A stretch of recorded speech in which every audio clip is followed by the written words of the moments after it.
Gagawa po tayo ngayon ng ibang design ng aeration system ng mga tilapia gamit ang aerostones. So, ang kailangan natin ay isang Demeja na PVC pipe, 10 piraso na nipples. May nabibili po sa online nipples po. So, gagawin natin, bubutasin natin itong PVC pipe. Dapat po siya hindi siya magkasalubong para yung hangin na lalabas hindi mahati ang lakas. Ayan. So, divide lang natin ng tig-5 bawat sides at yun yung bubutasin natin. Ayun, lalagay na natin itong mga nipple. Gagamit tayo ng waterproofing na sealant.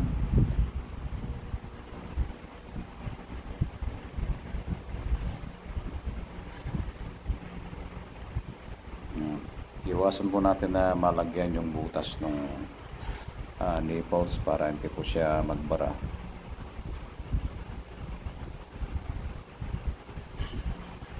Yan, okay lang po yan na sobra-sobra para sigurado po yung selyado. Yan, ito na po yung tsura niya.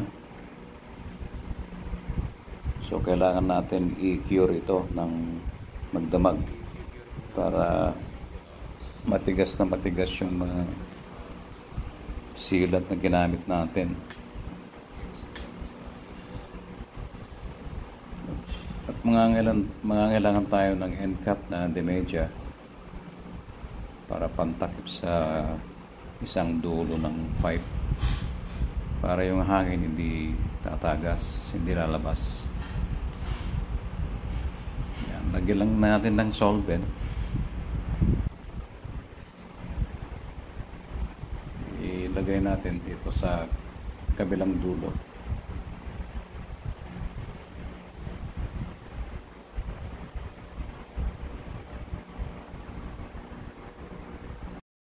Silicone hose.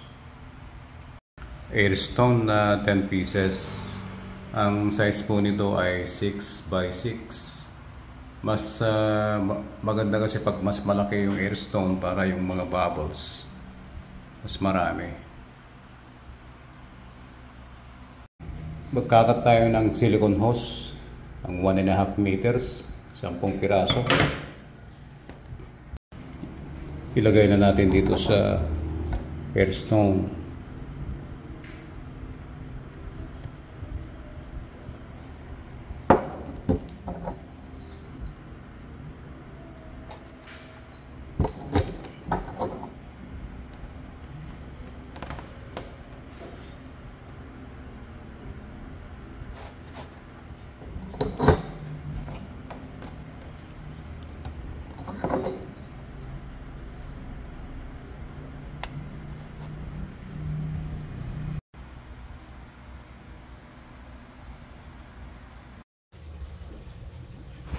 Dito po natin siya ikakabit yung ginawa natin dati ng ng aeration system. Yung kinamit natin yung matala hose.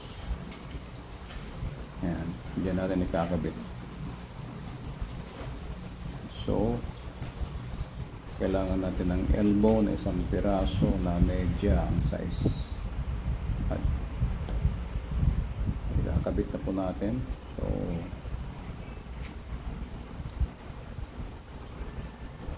ito po yung dating aeration system na gamit ang matala hose. So yun, ilalagay na po natin sa main system. Ilalagay natin itong elbow para magko-connect yung ginawa natin na on a pipe papunta dito sa system.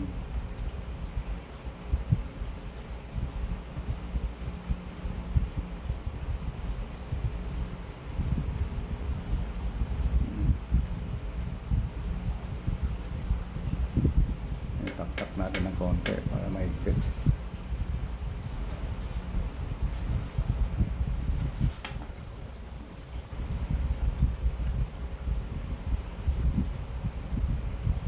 Gagamit tayo ng splice na medyo rin ng isang dangkal para pang dugtong sa ginawa natin na pipe.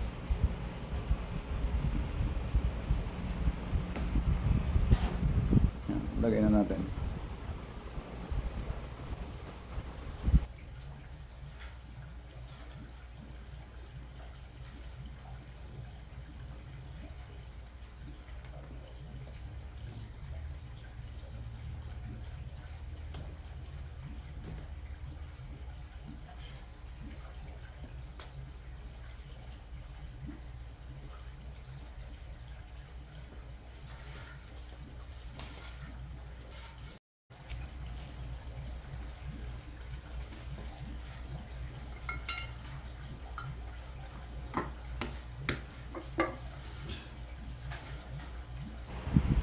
Ilagay na natin itong mga silicone hose dito sa mga nipples na nilagay natin.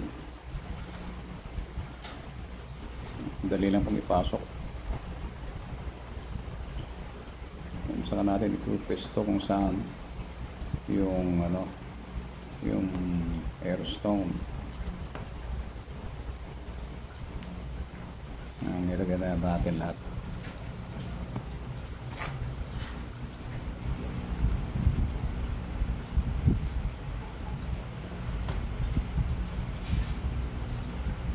I-divide na lang natin kung saan natin ipwesto yung mga airstone. So 10 sila. I-divide lang po natin kung ano pa yung sukat nung pistang. I-divide natin ng 5. Sa doon natin ipwesto itong mga airstone.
Ayan, nailagay na po natin yung mga 10 airstone.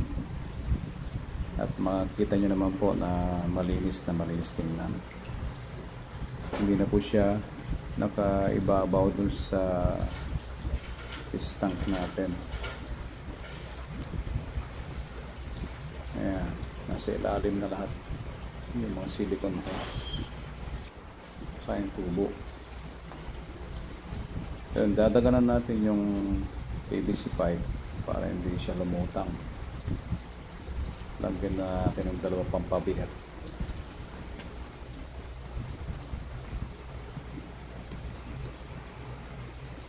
Para hindi siya lulutang. Ito na po yung design natin. Kompleto na lahat.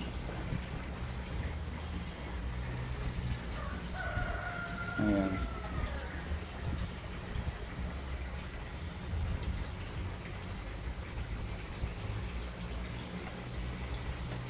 Mamaya i-testing natin. Maglalagay tayo ng tubig.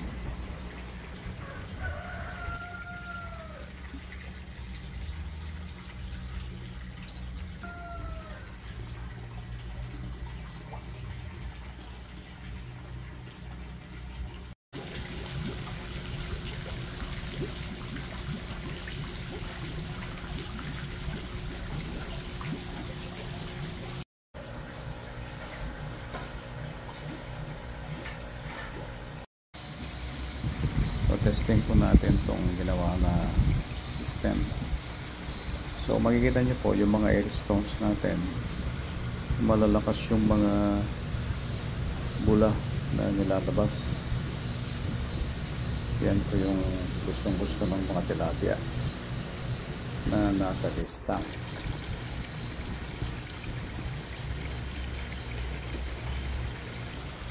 Ayan po. Malalakas yung mga oxygen niya na lumalabas pang hangin. Yung mga bubbles, pilong-pilo na lumalabas sa air stones.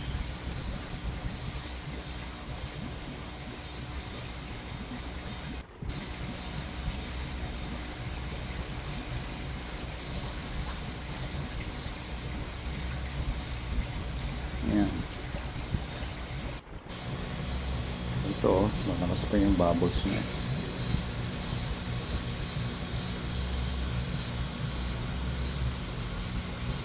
Ayan.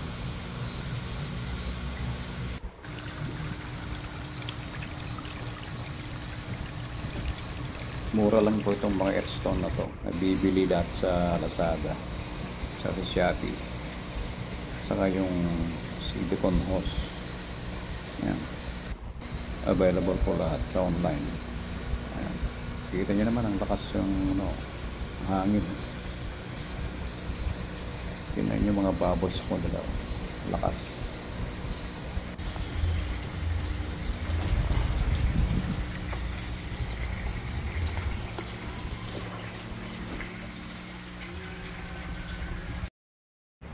Kakawalan na natin itong mga fingerlings natin. 3,000 pieces. Number 17.